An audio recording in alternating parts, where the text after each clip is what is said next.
Good afternoon and welcome to the Bloomington Rotary Club's weekly celebration of service. My name is Tracy Ivanovich and I'm honored to serve as your president. And sorry for interrupting the sock competition over there, but I think Dakir did win, Mr. Baker, just FYI.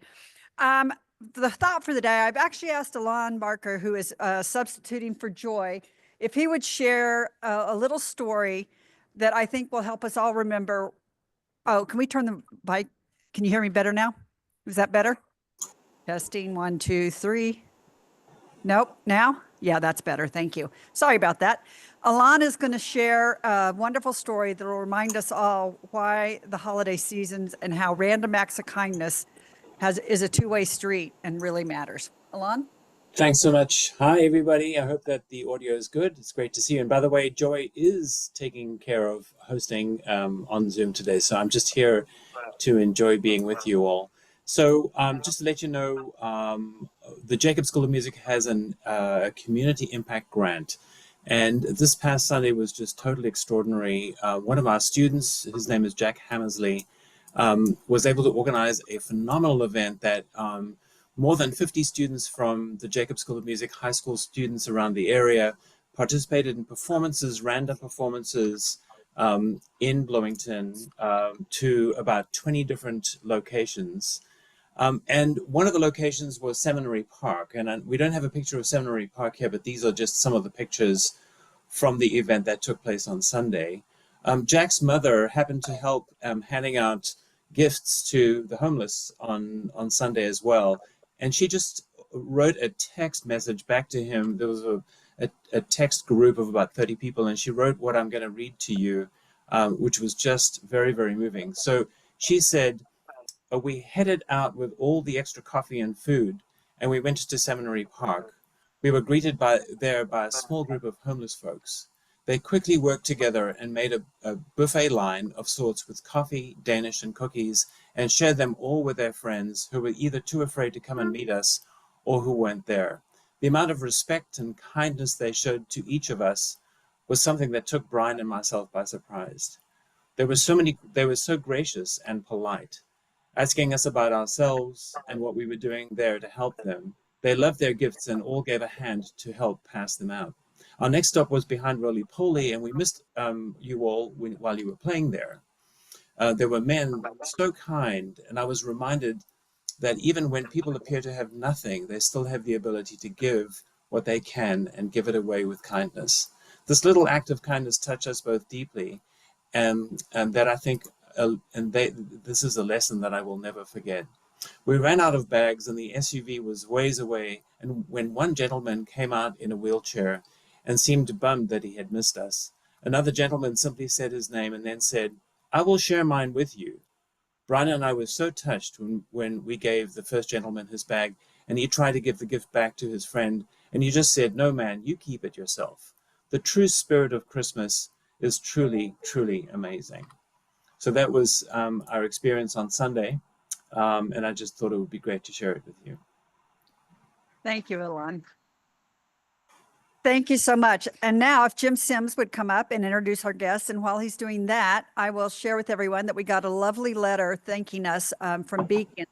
And I'll leave that on the table up front since we're going to be pushed on time today. But essentially, Forrest says that we are all a beacon and very appreciative. Jim?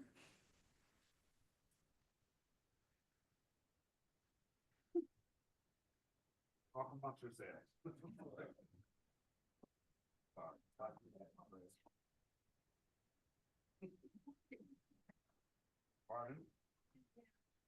Don't have my tech name and top hat.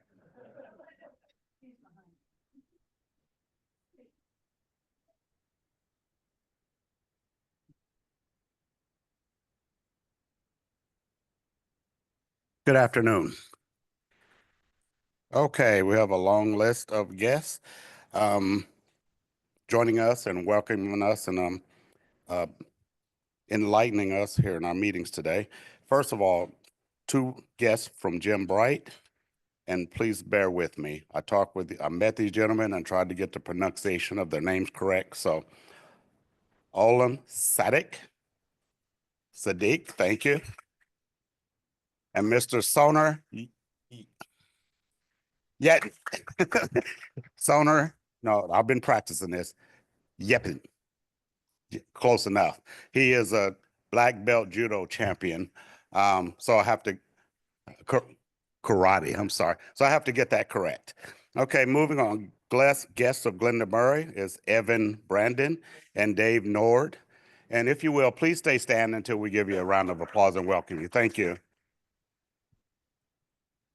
Our Rotaractors from IU is John Wom. Thank you. Ahmed Aljamal and Farah Arafat. Thank you.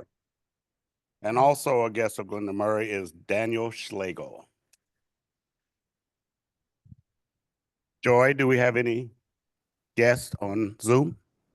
No, well, let's consider Megan Gearhart a guest, even though we all know her. So hi, Megan. Thanks, everyone, and welcome. I have to say that was a funny moment, Jim. I should have just let you go up there and see what you were going to do. For Rotary birthdays, Amy Osajima on the 25th, Ann Wren on the 27th, James Wolf and Lee Witt on the 29th, Tom Boone on the 30th. We're doing 2 weeks because we don't meet for a while.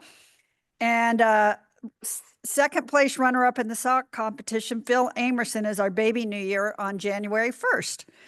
For anniversaries, Liz Feidel is celebrating 20 years, Peggy Frisbee, 27 years, Paul Hazel, 38 years, and Wendell St. John, 5 years. So let's give a round of applause for all the birthdays and anniversaries. All right, so for announcements, hang tight with me. We will have a board meeting this Thursday at Hurlow Wealth Management at noon. There's a big shout out for those of you that attended the holiday celebration. Andrea Murray, Heidi Schultz, amazing, amazing job. And the fellowship with Bloomington North, it was really a lot of fun. The music, the games, and thank you to everyone who bought wine and helped us with the fundraising on that front. So it was really a fantastic event. So thank you for all the hard work there. Our district conference is coming up. It will be in Indy at the Indy Sheraton at Keystone at the Crossing on April 26th.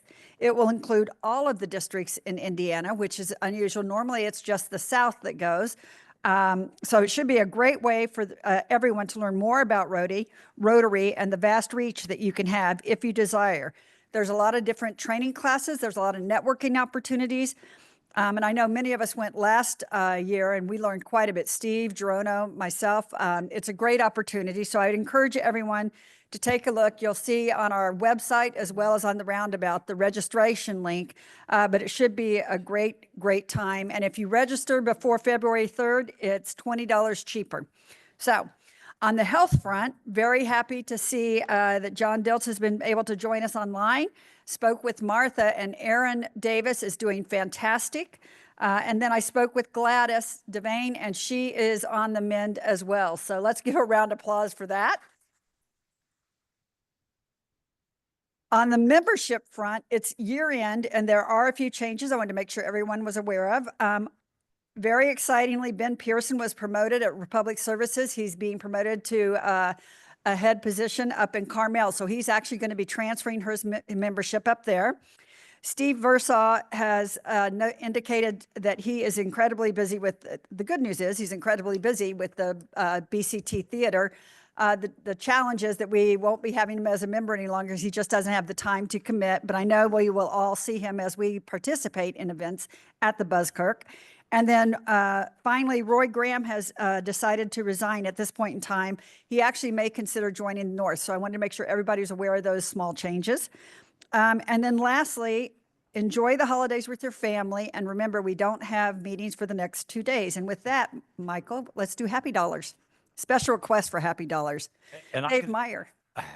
I'm going to take the personal privilege and do it first. I'm going to give $20 because the Council for Community Accessibility at the city started a so cool program today called Snow Buddies, and so people with disabilities and soon the elderly can request a volunteer that would be matched to do your a path to your sidewalk and your sidewalk. And so we'll be matching people up for that. And I just think that's really cool. So there you go.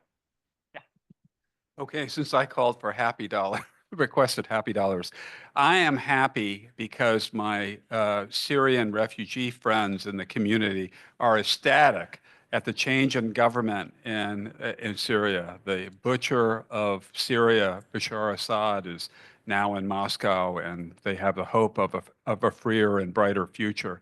And while that may not directly affect the lives of significantly of the people that have come to the United States as refugees from Syria, there are still millions of Syrian refugees in tents and camps in the surrounding countries that surround Syria that will be eager to go back and try to rebuild their country now that they have a hope of freedom and safety.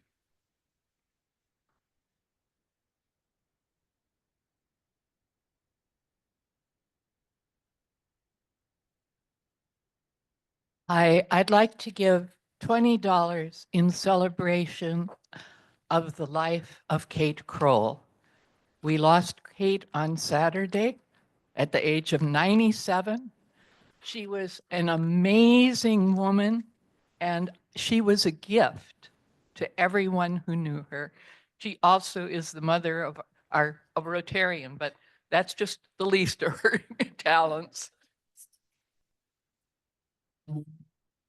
I'm happy because Constellation Stage and Screen is all green, emerald green, with the Wizard of Oz, and I hope you go.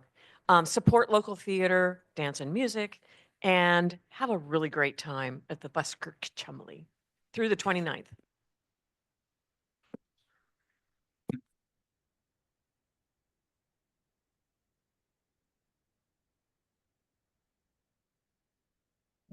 I want to give $20 in memory of Cheryl Moore Munson, who died about a week ago today.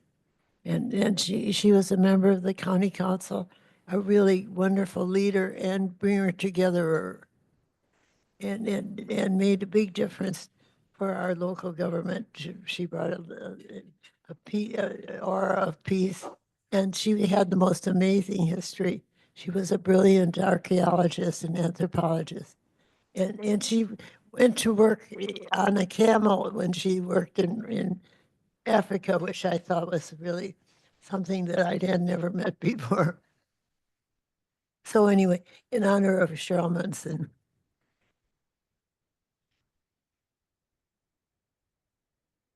Anyone online, Joy? No one online. All right, thank you. So now we know something that Charlotte has actually not done, ridden a camel. I didn't think there was such a thing. You're still time. That's exactly right. We saw the paper when Caroline Dowd Higgins, we saw you still have this much time left on there. So, all right. So for our program today, I have the honor of introducing our guest. We have a special treat to look back at where we have come from and think about how we have grown, what has changed, and what we can do more of. Glenda Murray's worked relentlessly on compiling our history and movies to give us all a common foundation of specific club history. She's worked tirelessly over the years in many capacities at the Monroe County History Center, and we are blessed to benefit from her skills and knowledge, not to mention that she has shared those skills throughout the community with the Chamber, IU, Rotary, and so forth. The only questionable element I could find on her resume is that she's a Jayhawk, but she did remind me, and I agree, that they do have the cutest mascot. And without further ado, Glenda, please share our history.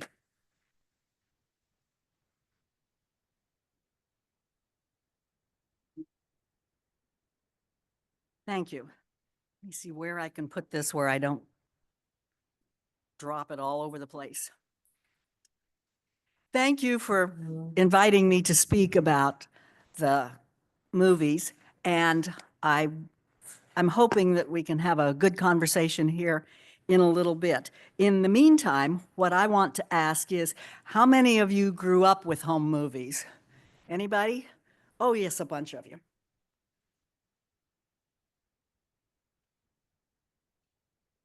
Well, I knew that people of a certain age would know, but that not everyone else would. This is my father's case.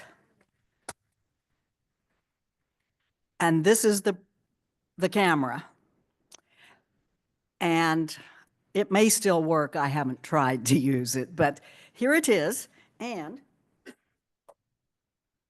when we talk about the little 8mm movies, this is what Tim found in his mother's garage and then handed off to others to take care of. And again, this is from my father, not something I came and took from the archives. I just thought it would be good for everybody to have that background. For most of our history as a club, we've had the directory, the paper directory of who's a member. In 1963-64, some of our members took slides, which is a different camera that I didn't bring, to take pictures of every member, and we have those in our archives. So if you're interested in people who were men who were members of Rotary in 1963-64, we probably have a slide of them in the archives. And way back in 1924, some Rotarians took some home movies. They ended up in Irv Thrasher's garage because he was president in 1961-62, and he was the father, of course, of Tim Thrasher, our president in 2006-7. So they were both presidents. Tim found them in 2007 when cleaning out his mother's garage. He took them home, figuring he'd figure out what to do with them. And eventually, he contacted the club president, who at that time was Alon, and we connected with the IU Library Moving Image Archives. They've been digitized, and you're going to see 2 clips today and maybe more in the future. We have access to them through the Bloomington Rotary website. So if you just go on our website, and we'll get this in the roundabout for you, you go to the part that says our YouTube channel, then there's a historic archives part, and that's where these are located. There are 9 different sets listed, and it adds up to about 2 hours of looking. Not everything is labeled as it maybe should be, so you kind of have to read through them and sometimes hunt for what you want. And I do want to say thanks to some people. The people who were involved in helping to preserve these are Tim Thrasher, who found them, Alon Barker, who signed them from the club to be digitized at IU on our behalf, and Evan Brandon, who's my guest today. He's a graduate student, and he did research and papers about the Rotary home movies. And Rachel Stolte, who isn't here, but who is the director of the IU Moving Images Archive. And without all of their help, we wouldn't be where we are talking about them today. Many of the movies are composed of the picture of a building and then a man in front of said building. And I always presume that that is, in fact, the owner, the manager, et cetera, and that he's a Rotarian. And just a reminder that women weren't able to join Rotary until the late 1980s. So the parts that we have on home movies are many, many, many of the white men, almost entirely, who were movers and shakers in Bloomington from our founding until they quit taking these home movies in the late 60s. The first person I want to mention is John Cravens, who was the president in 1924 when they first started making movies. And over his life, he served as a school superintendent, a circuit clerk, a circuit court clerk, served in the state legislature for 2 years, founded the Bloomington World newspaper, and served as the IU registrar and secretary. I don't know for sure, but I'm betting that he encouraged those who wanted to take the movies to do the project. So we're going to take a minute and see 3 minutes from one of the 1936 series. We're just focusing on 1 year today because we're going to look at what lots and lots of these movies look like: the building, the person, etc. And then we're going to look at the other things that go with that. The 1936 film includes the name of the 4 men who were taking the movies, and all 4 of them were future presidents of the club. The way when you made home movies, you did a board, a message board that told what was coming up. If you've seen silent movies, you recognize this.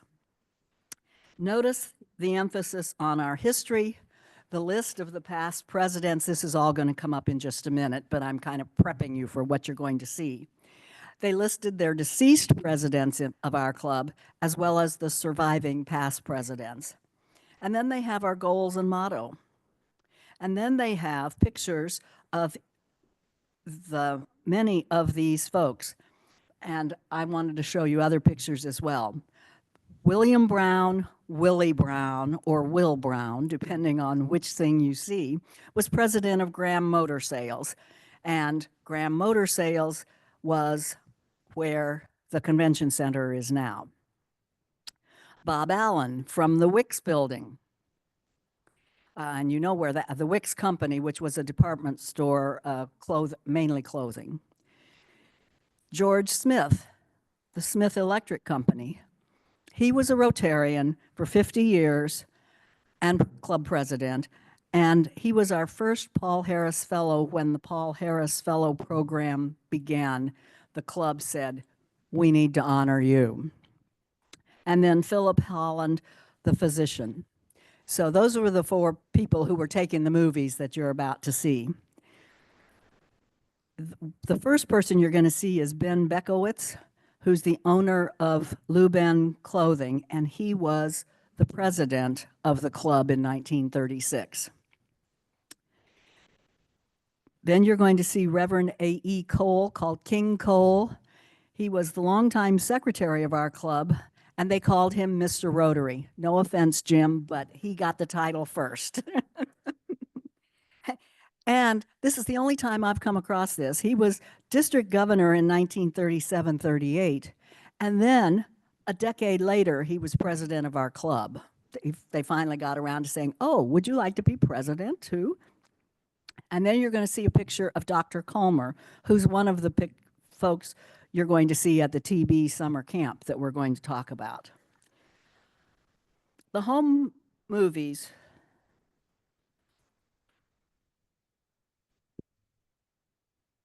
So we need to show the clip. Sorry. Okay, good. I didn't look at what's in front of me. So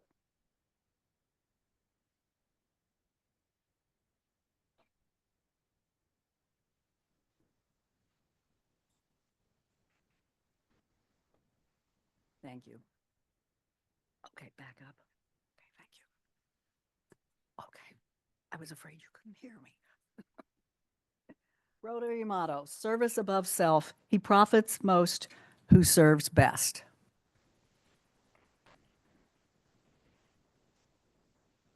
(1936). Da, da, da, da, da, da.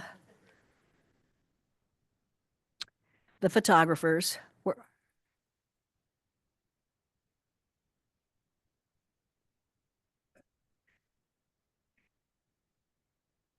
I love this. The cast, as, when, and where we were able to find them.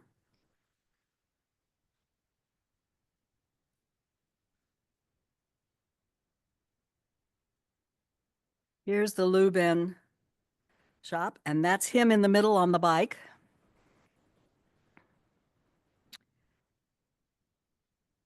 Here he is coming out to meet his neighbor, whom I have not yet identified. If anybody knows, let me know.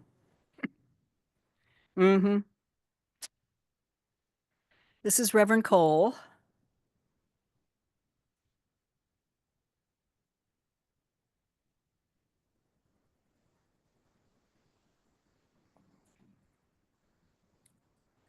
I have not yet identified who that is.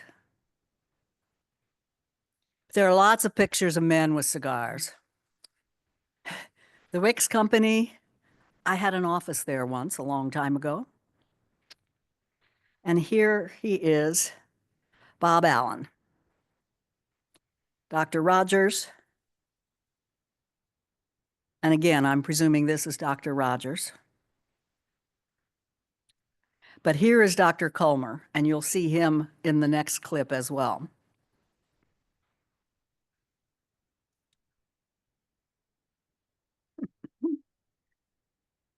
I included the Seward and Company mill supplies.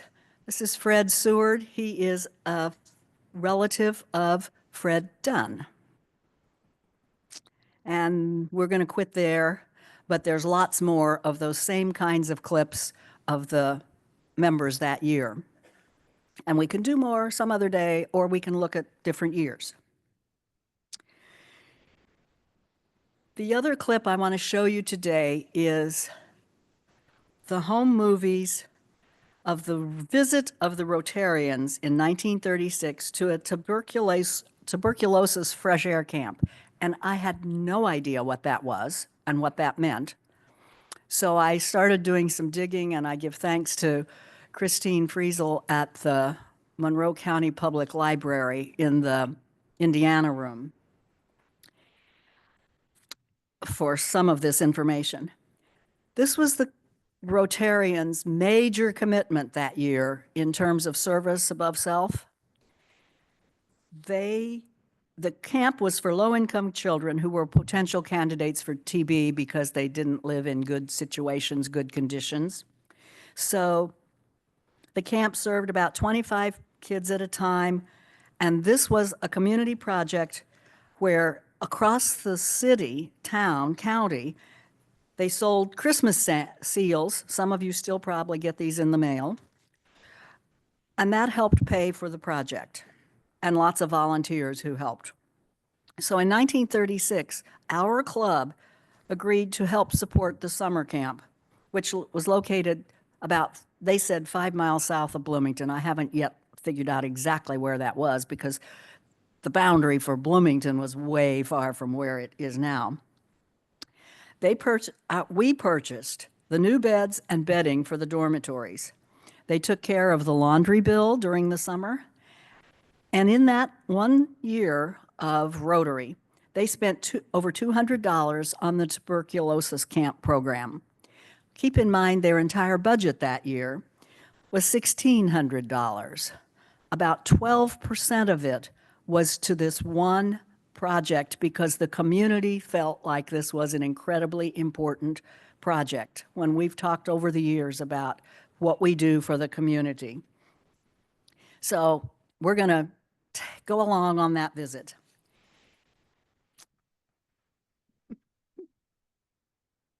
In August, the club met at the Graham Plaza for their meeting, or Graham Hotel, and then they went to the camp after meeting. Dr. Mary Waldron, who you already saw, or will see again, had arranged for this. She was the director of family welfare in the county and was in charge of the program. So here's the boys.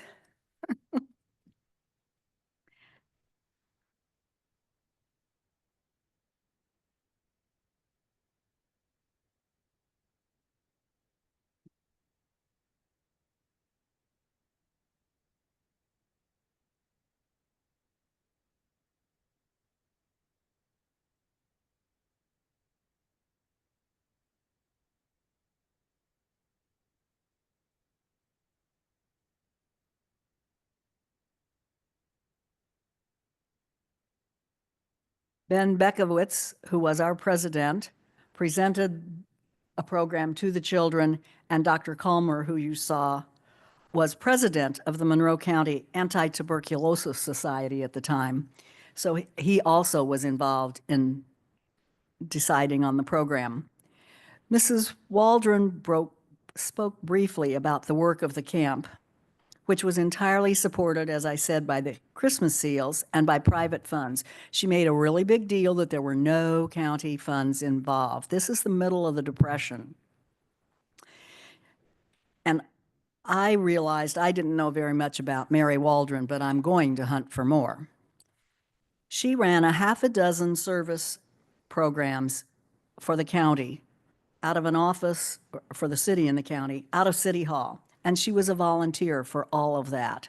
This one woman in the 1930s. And you saw the three girls entertaining and the boys with their relays.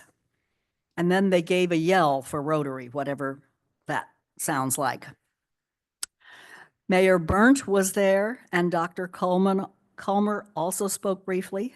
And Mrs. Waldron made sure she introduced the other people who were helping with the camp.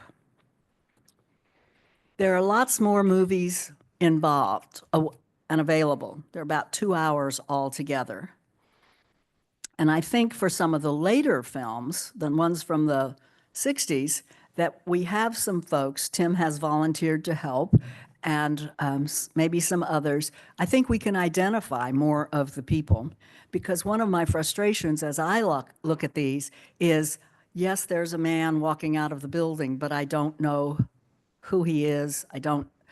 The photos don't show me enough of the building for me to know what it was, but they are incredible. And Ben and Evan made this point in his paper about the movies. They are incredible movies about Bloomington, especially photos of downtown Bloomington, and lots of photos of the Graham Hotel, because that's where our meetings were. So with that, I will ask if there are questions or comments, and if you want to volunteer, let me know now or later to help me look at more of these, or if you want to do it yourself, that's fine too. Who has a question? Since you also are a great church woman, can you tell me what church the Reverend Cole was from? He had a backwards collar on, so I figured he was Episcopal or Lutheran. Episcopal, I'm sorry, I forgot to say that. Thank you very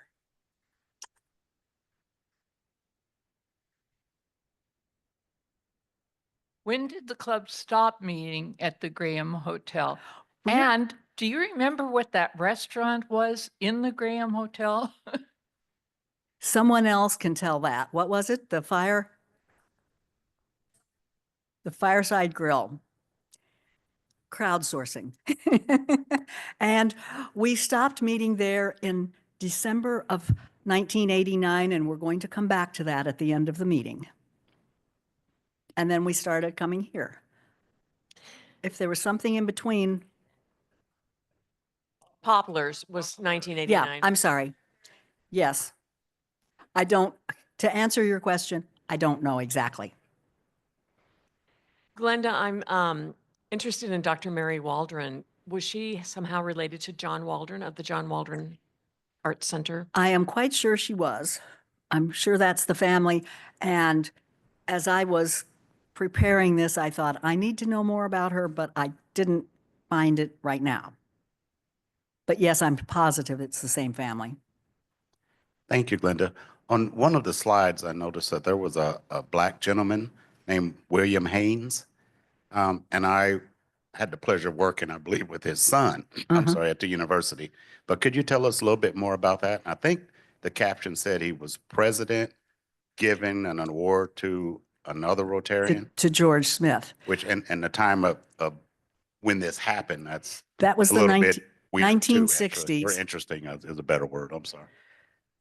He was our first black president, and that was in the mid-60s. If you hand me my folder, I happen to have brought the whole list because in case there was a question. but he was an architect, and then eventually moved away from Bloomington and Monroe County. And I don't know more, but there are people around who went to school with his kids, et cetera, and who said, oh, yes, I remember him. Okay, see, you know more than I do. Well, I said I brought that. Maybe not, but it was in the 60s when he was our president. Other questions? Glenda, someone told me one time that Rotary was in part responsible for the starting of Easter seals. Is that true? I do not know that specifically, and the article that I found, well, the article that Christine Friesel sent to me found does not mention that specifically, but she talks about how all the people in Bloomington and Monroe County worked really hard on Easter seals. So I can't answer yes for sure. Glenda, I think our club does an amazing job today taking pictures, but are we taking videos and should we be taking videos as part of our, recording current history? And that's a good question. And maybe we should, and maybe we should be archiving them in a particular way. Are there Okay, any questions online? Let me answer a couple questions at this point. William Haynes was our president in 1972, 73. So I was saying 60s, but early 70s. And Easter Seals was established in 1919 after Ohio businessman Edgar Allen lost his son in a car accident and realized the challenges of children with, well, this is Easter Seals and we're doing Christmas seals, but that was how Easter Seals started as well. So thank you. Thank you. Somebody else? Back in the early 70s, I worked for the IU Foundation under Joe Butcher, General Joe Butcher. Was he a past president of Rotary Club? Yes. I cannot tell you the exact year, but yes, he was. I'm sure of it. And just to let you know that those of us online have been sleuthing for information, and we found out that Mary Waldron did marry John Waldron in 1884. And then she was widowed. I don't remember exactly. She went to college in her 60s, got her bachelor's, her master's, and her PhD. And the information I found says she was probably the oldest person, at least at that time, to have done that. Maybe now someone else has done it too, but, and all that time she was a volunteer in the community. Yeah, I have a question just out of curiosity. What type of media did you put the 8mm on? Did we put the what on? Okay, you obviously you aren't playing the 8mm with an old-time projector. What type of media is it on so you can play it on a computer? What's Evan, do you know? what's it converted to? It's Do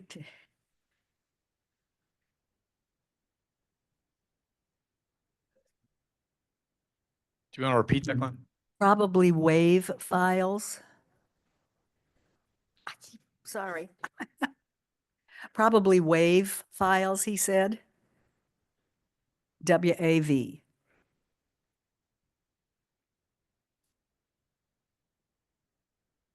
Anybody else? Jim?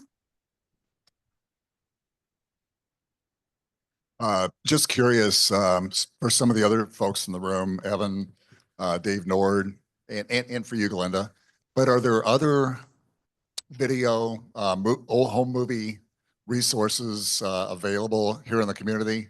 And how do ours, to me, I think they're a bit of a treasure, really, that Tim Thrasher surfaced for us. But Yes. are there other sources of home movies from this era that compare with or maybe even surpass what we have? Yes.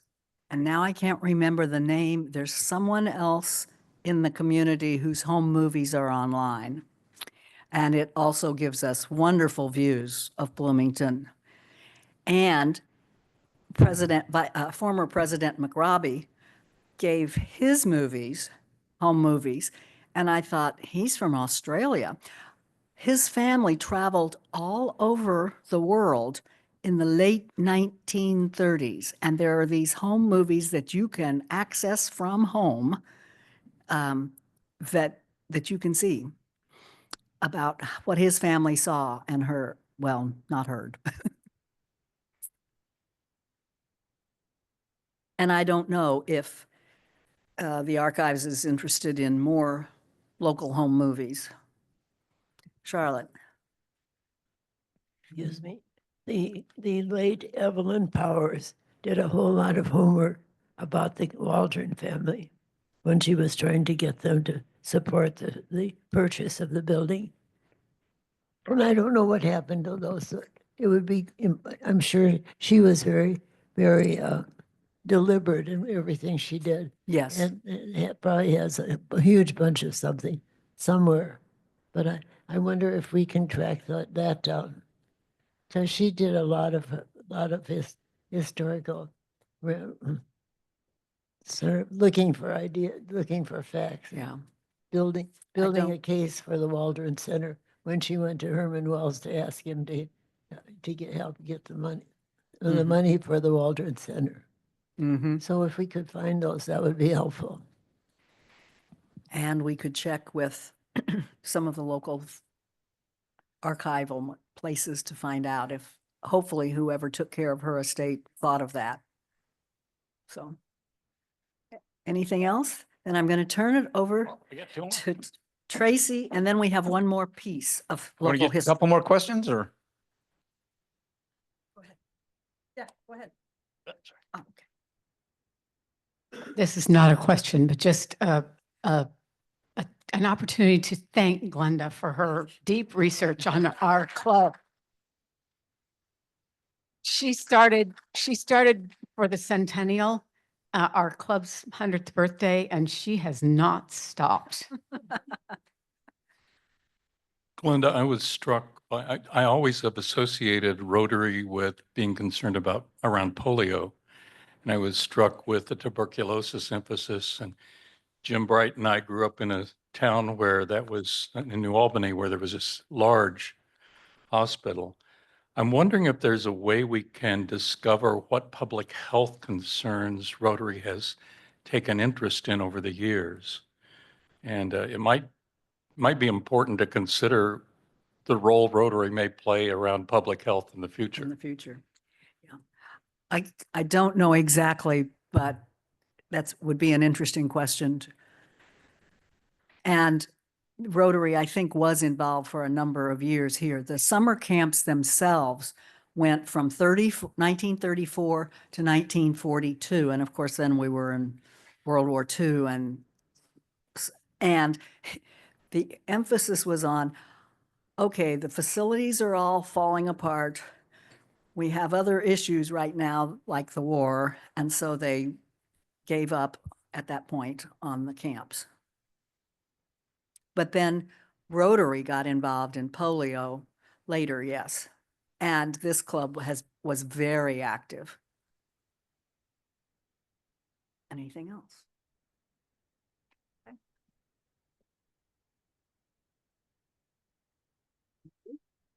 As always, thank you for the fabulous program. We'll be donating $100 to the Bloomington Refugee Project for the quarter. And acknowledgements. The meeting, as always, could never happen without all the assistance from many of you. So thank you, Natalie, as our executive assistant.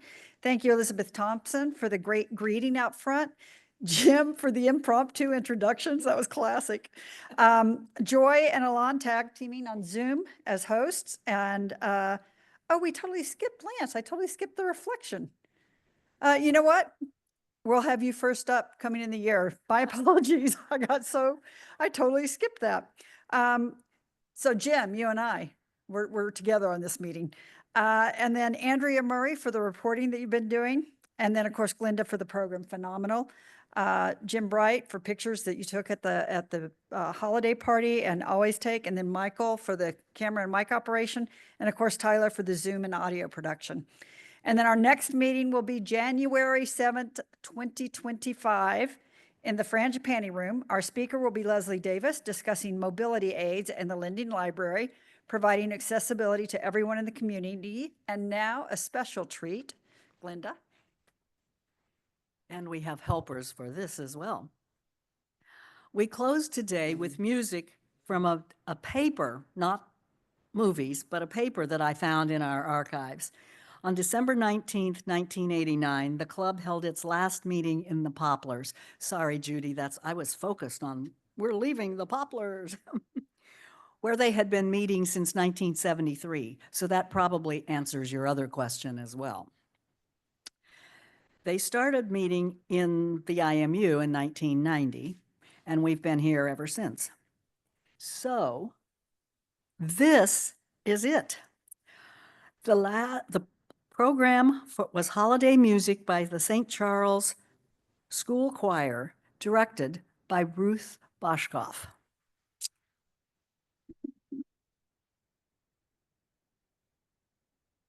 And when I found that, I said, I know what we have to do at the end of the meeting today. So in addition to hearing the students sing, the Rotarians sang A Poplar's Farewell, sung to the tune of Auld Lang Syne. So you all know this, and this is a sing-along. The flyer says that it was the first and last time Rotarians performed the music. But we're going to prove them wrong. Ruth is now a Rotarian, and she's going to lead us with help from Sally Gaskell, Amy Osajima, and Connie Shakalis, and everybody else who has a good singing voice. So if you'll all stand and we'll sing The Poplar's Farewell. This is it.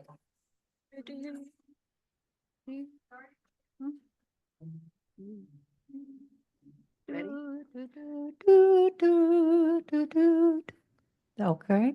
Okay. Lest old acquaintance be forgotten and never never get made of, let Rotary now take its leave and go to sun.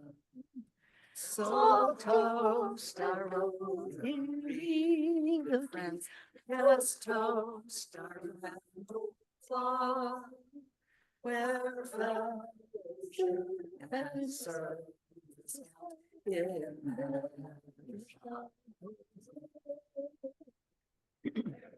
well, to others and its seas of hiding space, for Rotary must still be part to be insane. So toast our Rotary friends, yes, toast our grand old club.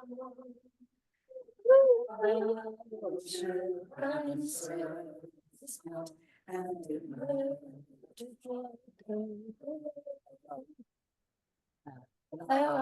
the badges and the banners and the table.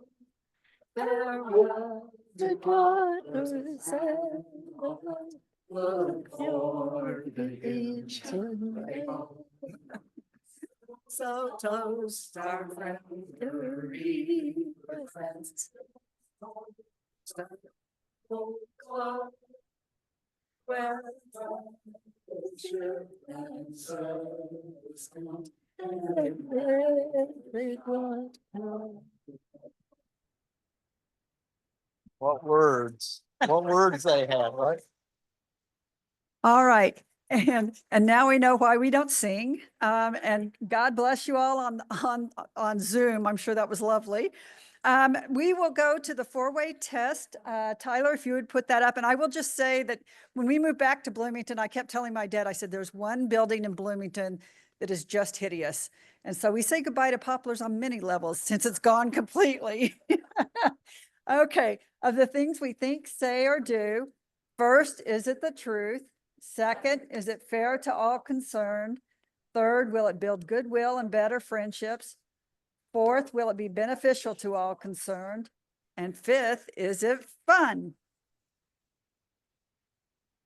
That was fun. Thank you.